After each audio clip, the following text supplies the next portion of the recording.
1, 2. Bwana Yesu asifiwe. Amen. So tunaenda kuzungumza kuhusu qualities of women in leadership. We are going to talk about qualities of women in leadership. We have shared about the book of Philippians chapter 4 verse 1 to 11 and Titus chapter 2 verse 2 to verse 3 to verse 3. It's talking about leadership and their responsibility. Leadership is all about influencing people. When we talk about who is a leader, what is leadership, we are talking about, it's all about influencing people. Leadership is all about leading people. Leadership is all about guiding people. Leadership is all about running or providing a purpose. Leadership is all about providing direction, yani kupeana mwelekeo. Leadership is all about motivation while operating to accomplish or achieve an objective.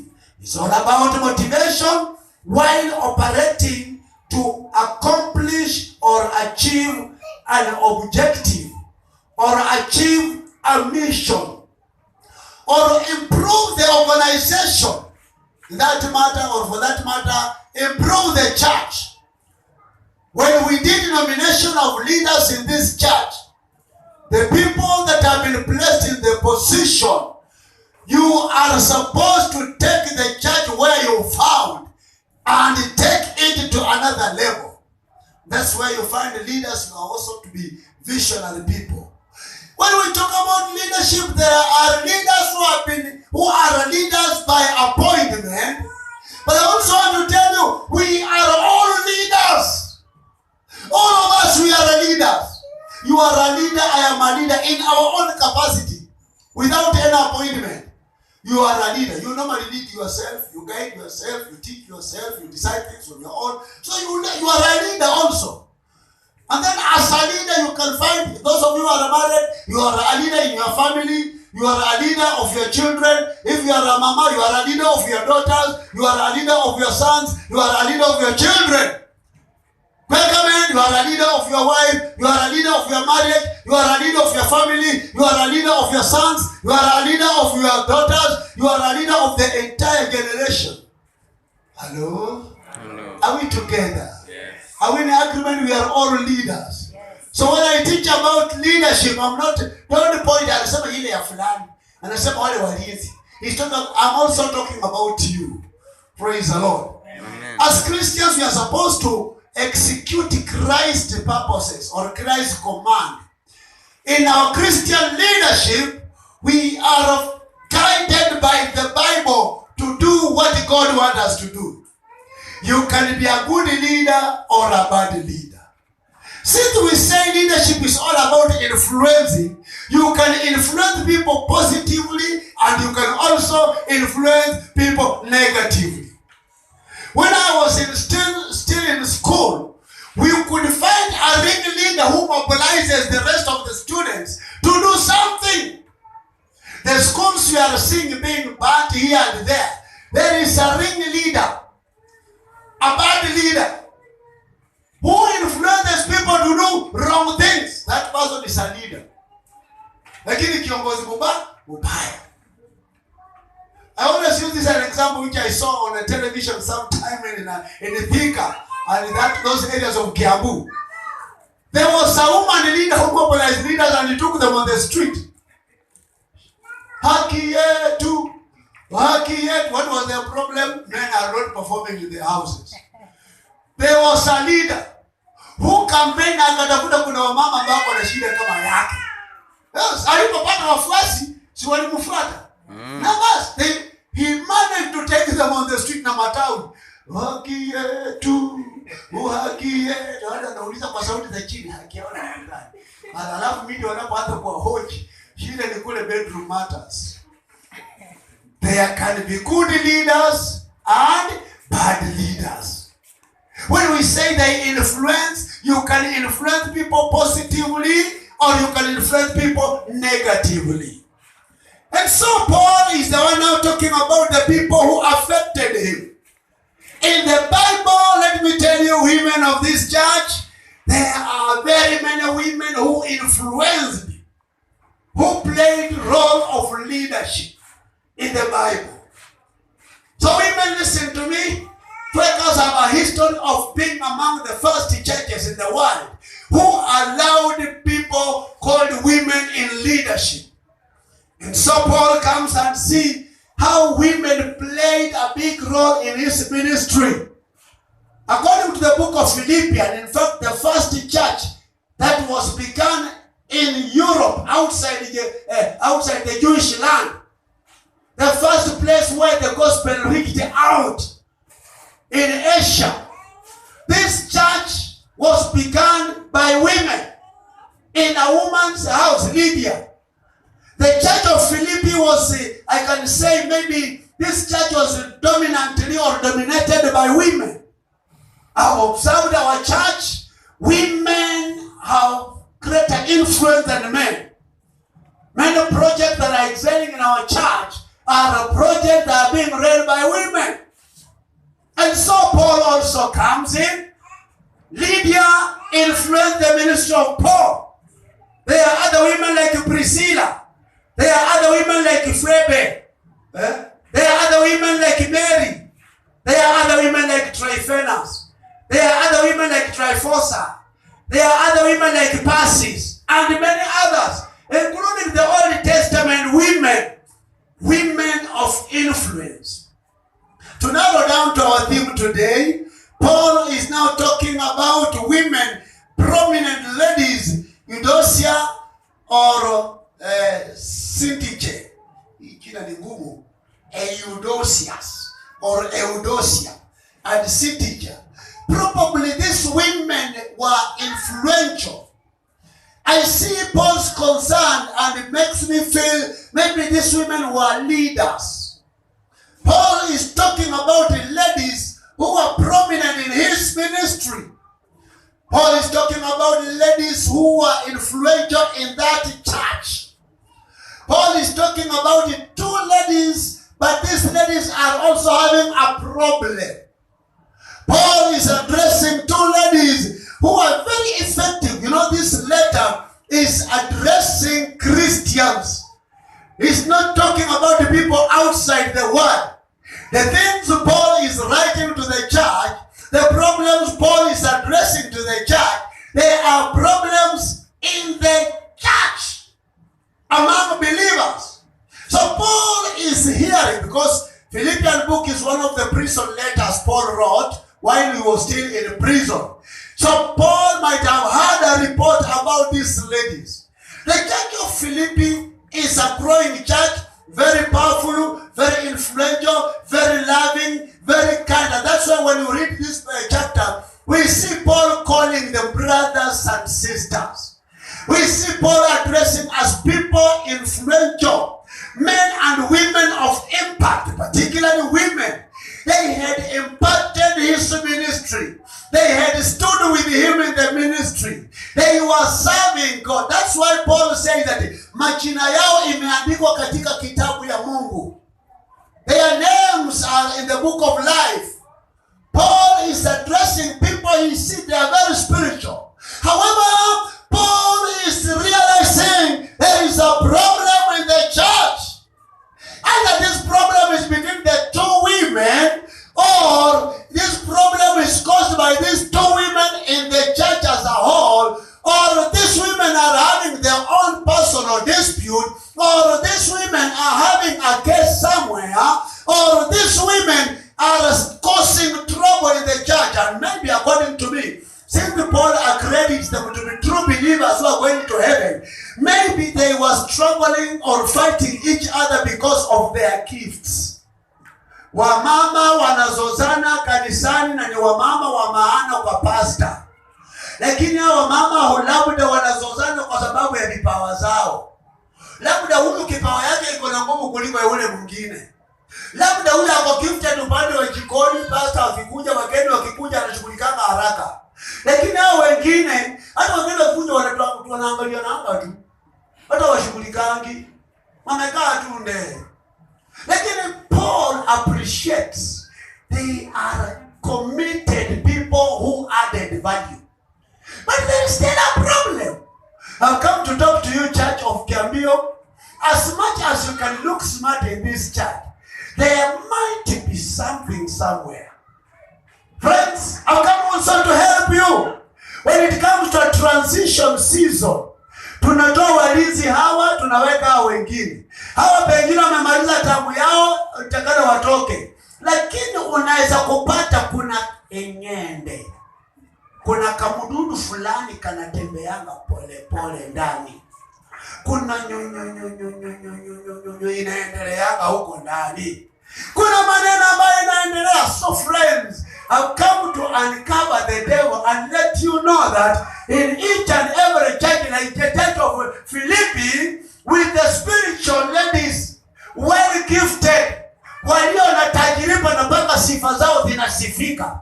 Mpaka mtume Paulo anawasifia. Lakini kuna maneno ambayo anaona haya mambo yanaweza kuharibu kanisa. Na ndio mimi nataka niweke wazi haya maneno. Ni mengi siwezi kumaliza yote, lakini nataka niyasome. Nikisoma unasema hii ni yangu. This one, not that one. This one, that one, yes, is mine. Wacha kusema ya fulani. Nataka umulikane yako sema this one is mine. This one is mine. Na wewe kila mtu chukwange yako, wacha kusema hii ni ya wale. Hii ndio ule mama alikuwa ule mlinzi. Hii ndio ule mama ambaye ni mlinzi. Hii ndio ule mama anakaanga pale. No. I want you to do the marking scheme and say this one is mine, including men who are here. Hallelujah. Amen. And so some of the things that destroy women in leadership. I said all of us are leaders, but as I speak women in leadership, all of us as leaders. Some of the things that destroy the church are, for example, anger, arrogance, attacks, vita zinatokeanga, blame game, boasting. Kuna mama mwingine ana maringo wapendwa. Bitterness. We have some women untouchable. You touch them wanalipuka. Bad company. Kuna wanawake ambao ni wazuri lakini wanatembeana na wanawake wabaya. Body language. Kuna mama unajua kuna style ile tu mama anaweza kukuangalia tu. Yaani style anakuangalia. Unajijasia tu mwenyewe, Amen. Kuna body language ambayo ni ya kikahaba. Unaweza tu kukuja hapa chache umetuvalia tu style nyingine. Nataka kafaraka leo nikaenda jibuga. Kuna tu body language nyingine ambayo yani unaongea alafu unanifinyia tu macho style nyingine na kiplan, Alafu watu wananiangalia, pastor na huyu mama mako. Body language has many things, isn't it? Things spoiling the church. Betrayal. Kuna watu wengine ni wasaliti. Unapanga maneno pamoja anakuchimba. Kuna mambo ambayo kama ni bad manners. Hiyo bad manners mnaelewa tu. Kuna bad attitude. You can just develop a negative attitude kwa mama fulani. Na hata hana maneno. Bad attitude. Nimesema curses. There are people who can curse your leadership. And there are those who can be leaders curse the former leaders. And there are people who can curse from your family. Na kuna wengine ulidaniwa hutafaulu. Hata tukikuweka kwa uongozi huwezi kufaulu chochote. Kuna malaana ambazo zinakufuata. Na kuna laana zingine ziko hata kwa madhehebu. Kuna laana zingine ambaye curse can be on this church. Yaani wamama mwana stroke na kumbe ni las curses. Kuna mambo mengine kama classes. When classes enter the church, sisi matajiri, masikini, anaongea kama nani? Kwenda na nini? Anatuambia tutoe na yeye mwenyewe anatoanga. Ukianza hadi klasi ya masikini, sisi ukienda kule mandhari mimi nasema and when the class comes in the church, it destroys. Carelessness. Kuna watu wengine wanaropokanga tu fua. Ukimuuliza mkuu anasema nini, hata hawezi kukumbuka alisema nini, anaachilia tu maneno. Confusion. Kuna mama tu ana mahali akiingia paka watu wachanganyikiwe. Hata kama mlikuwa mnaongea maneno mmefika kwa karibu kwa conclusion. Kila kitu kinasambaratika, mnachanganyikiwa wote. Sema tu mama, even men. A conflict inaweza kuingia vikundi, mnaanza kujiunga vikundi kuingia kwa kanisa. Criticism. Mama mmoja akisema hii, sasa anasema vitu gani? Mama kitaka anasema namna hii. There are people who specialize in criticizing. Ana mwambia akihubiri, si akasimama tu vizuri. Sasa anazungumza kipindi. Sasa amevaa vitu gani? Na hiyo tai bwana imekaa kando. Yaani you criticize walinzi mpaka yaani kuna criticism nyingine ambayo inakufanya mpaka unaogopa hata kama ulikuwa unataka kupiga sasa hawa nitawahubiria namna gani. Yaani ndio criticize mpaka mama tukikwambia mama kuja uongee hapa mama nitaanzia wapi? Hata walimilima kwa komiti. You can criticize your leader until your leader anakuwa intimidated. Criticism is very bad. Competitions. Na kuna wengine leo so compete on the altar. Kifo pia kinaweza kutisha. Ndio kwa mlinzi hapa akakufa. Tukasema mimi hapana. Divisions. Divisions can destroy women leadership. Doubting. If you doubt, and you can't trust the people that you are. Tulifuminya. Tukasema ngapi mnakubali hawa kwa viongozi? Mmekubali. Wewe bado kuna unaanza kusema hapana. Hapana, haikuwa na hivyo, haikuwa hivyo. Corruption. Na tena wamama tena mkiwa wamama corrupt. Ukituma ulete shilingi 200 unasema walisema 300. Na ukifika kule unarudisha ile 200 yenyewe umeweka hapa. Na nyingine unakuwa ile wanasema utema kurusi. Wanaweza asifiwe sana. Amen. Double tongues. Mama anatema kurumu double tongue woman.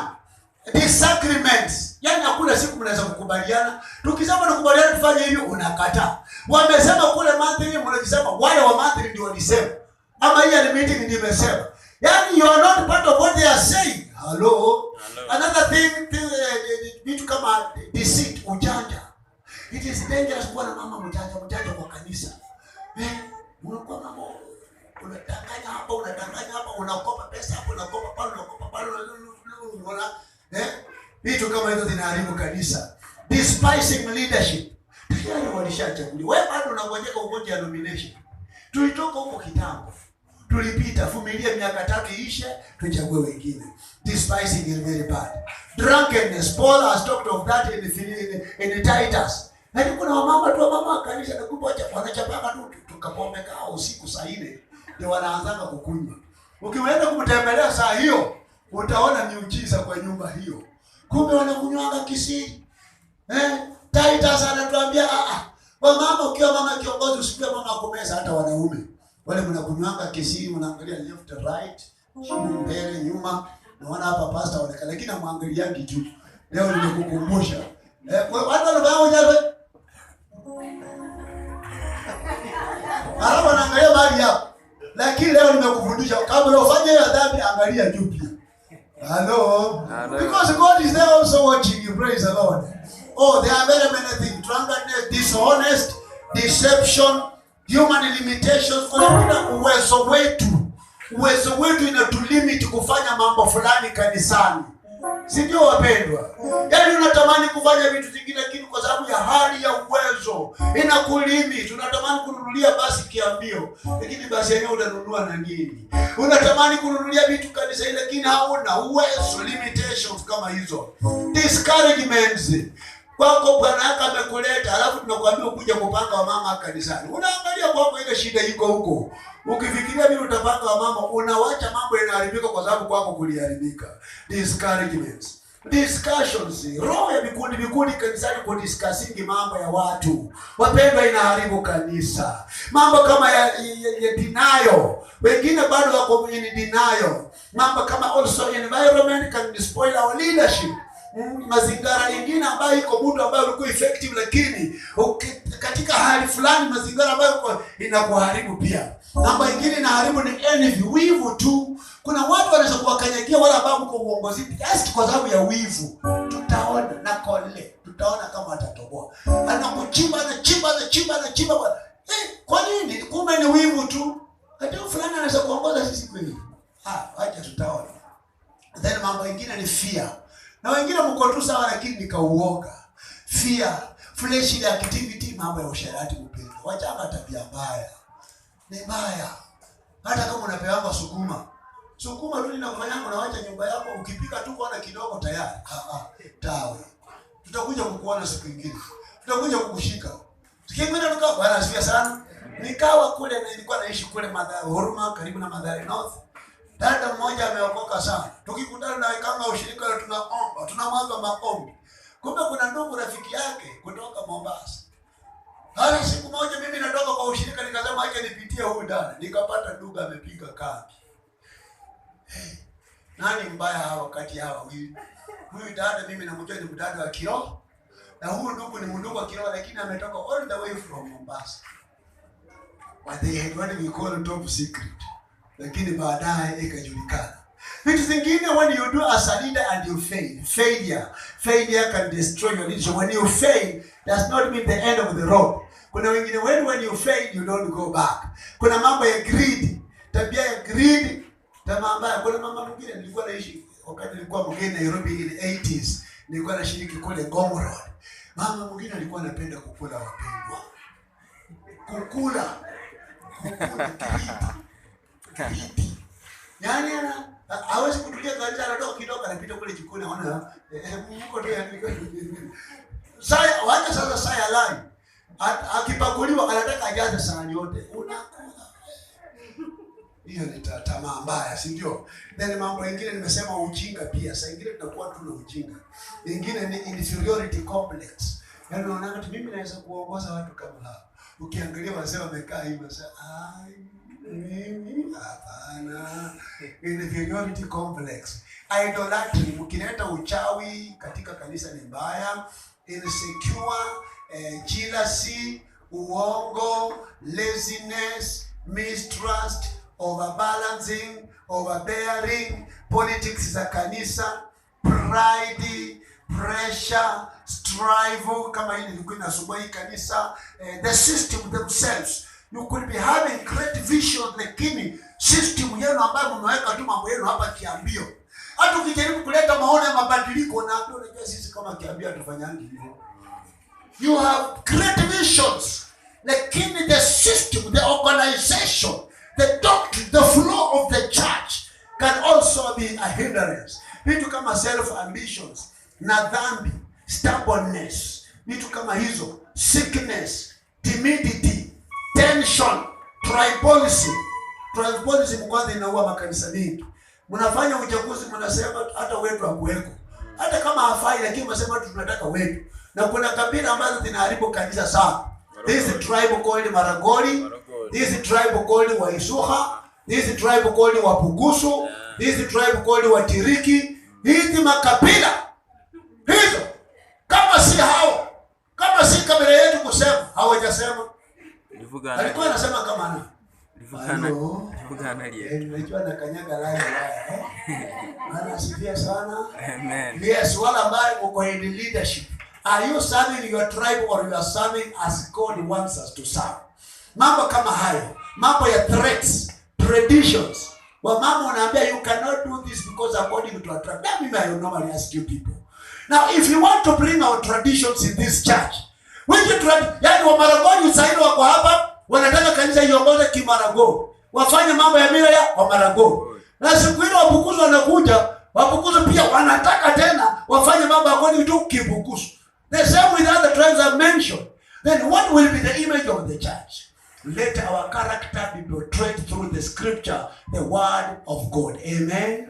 Are we together? Mambo ingine ambayo inaharibu ni unfaithfulness. Unteachable. You will never learn. Mimi nawafundisha hii maneno wa mama na viongozi ambao mko hapa, be teachable. If you are unteachable, you will never grow. Threats. Mambo ya unfaithfulness, witchcraft, navita, and many other things which I cannot mention right now. These are the things that are eating and destroying the church.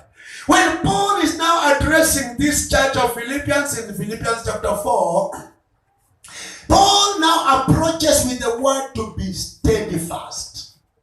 After mentioning and have identified there was a problem in the church of Philippi.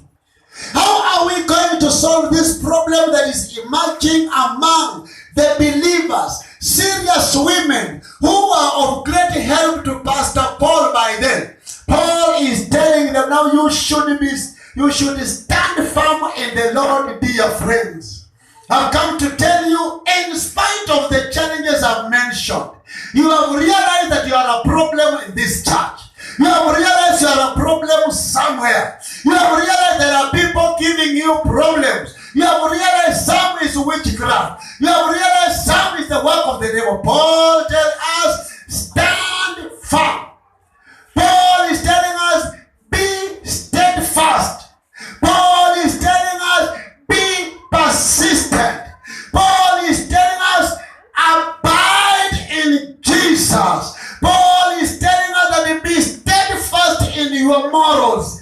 Be stable in your morals. Paul is telling us that be faithful. Have faith in this dispensation. Paul is telling us that be steadfast. Stand firm in the grace. Paul is telling us, be courageous. Paul is telling us that be fearless. Paul is telling us that be strong, you ladies. Steadfastness. Stand firm. When he tells us that be steadfast, be strong, he's telling us to be resistant in time of opposition. Paul is telling us that be strong in time of intimidation. Yani kuna watu wanaweza kukufinyilia, kuna watu wanaweza kukuonea. Paul is telling us that stand firm. Paul is telling us to be steadfast, stand firm in time of traditions and culture and opposition ambazo zinakuja. You know, you are a woman of God, you are a man of God, lakini mila, tamaduni fulani zinakushikilia, hata tabia ya dini. Unaambia sisi kama kanisa hili hatufai